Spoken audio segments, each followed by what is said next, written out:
অবরুদ্ধ গাজা ভূখণ্ডে সশস্ত্র হামাসের হাতে বন্দী সব জিম্মিকে মুক্তি না দিলে উপত্যকাটিতে আরও ধ্বংসযজ্ঞ চালানোর হুমকি দিয়েছেন মার্কিন প্রেসিডেন্ট ডোনাল্ড ট্রাম্প। সেই সঙ্গে ভূখণ্ডটির শাসক গোষ্ঠী হামাসের সব নেতাদের উপত্যকা ছেড়ে পালিয়ে যাওয়ার জন্য একটি চূড়ান্ত আল্টিমেটামও দিয়েছেন তিনি। যুদ্ধবিরতি কার্যকর হওয়ার পরে ইসরায়েলকে দৃঢ় সমর্থন জানিয়ে ট্রাম্প বলেছেন, আমি ইসরায়েলকে কাজ শেষ করার জন্য যা যা প্রয়োজন তা পাঠাচ্ছি। খবর বিবিসি।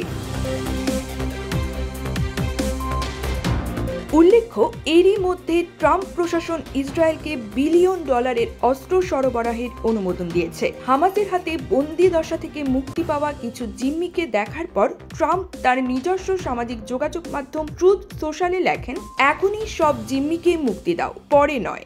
অবিলম্বে তোমাদের হত্যা করা জিম্মিদের মরদেহ ফিরিয়ে দাও, না হলে সবকিছু শেষ হয়ে যাবে। হামাসের উদ্দেশ্যে আরও কঠোর বার্তা দিয়ে তিনি লেখেন, এটি তোমাদের জন্য শেষ সতর্কবার্তা। নেতাদের জন্য এখনই গাজা ছেড়ে যাওয়ার সময়, এখনো সুযোগ আছে, বেছে নাও। গাজার সাধারণ মানুষের উদ্দেশ্যেও ট্রাম্প হুঁশিয়ারি উচ্চারণ করে লেখেন, একটি সুন্দর ভবিষ্যৎ তোমাদের জন্য অপেক্ষা করছে। তবে যদি জিম্মিদের ধরে রাখো তাহলে তা কখনো সম্ভব নয়। যদি রাখো তাহলে তুমি মৃত।